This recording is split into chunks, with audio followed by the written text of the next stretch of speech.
Hello. It is hump day. I hope everyone's having a good week.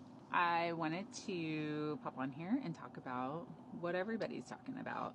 All this NAR buyer agent compensation business. So I know we as agents always see it a very certain way. Obviously, that's our perspective. I got some practical, real world perspective over the weekend. I was talking to my friend Brooke, who lives in Oregon, and she sold her home and bought a new home. I guess it's been a couple years now. And so we talked on the phone Sunday night and we got into a discussion. And so she is, the consumer, not into real estate, not familiar with the business on a daily basis. And of course, I'm an agent. So our perspectives were a little different. But I will say one thing I love about her is we have opposing opinions on several different things, and it's always a good conversation. And we always like talking about stuff. But anyway, she thinks that these changes are good, and I don't know that they're bad, but she just definitely very much sees it from the consumer part of things. And it was a really good conversation for me to have, because one thing she told me that stuck out in my mind. So she said that because I told her, I said, buyer's agent's commission has always been negotiable. Sellers could have always decided what they were going to pay.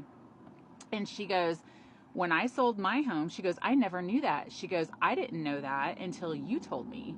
So when she was getting ready to sell her home, she was asking my opinion on some things. And yes, things work different in Oregon than they do in Texas. But, and I am always very careful. I don't want to step on other agents' toes, but I kind of gave her my perspective and what I've dealt with as a buying agent, what I've dealt with as a seller's agent, and what I felt like she could and could not do as a seller trying to negotiate with her agent.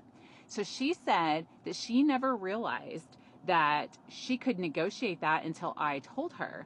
And so that's kind of her perspective, is that she thinks this is all good because it is more transparent for the for the seller, and it makes people feel like they can. Even though this is something that's always existed, I do think that as a real estate agent community, we haven't always effectively communicated this to our sellers. So with that conversation in mind, it just makes me realize that even though we knew that and we understood that, we have to remember that our clients don't think about real estate on a daily basis like we do, and they don't deal with these contracts every single day like we do. And it's so important that we are communicating effectively, that they know what their options are, that they know what they're being asked to do, that they know what they're being asked to sign.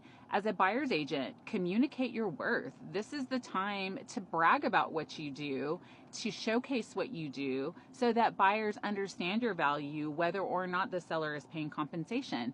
Make sure that your seller clients understand that they do have a choice, that they can pay what they want, and make them want to pay more by, again, bragging about what you do and showcasing your value.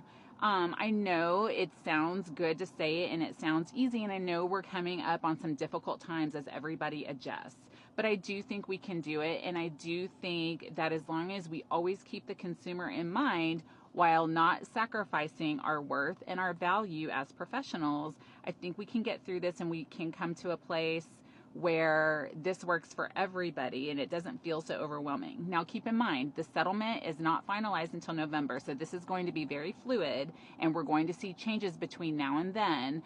But as I've said before, such as real estate, if we're not willing to evolve and educate ourselves, then we should just go do something else.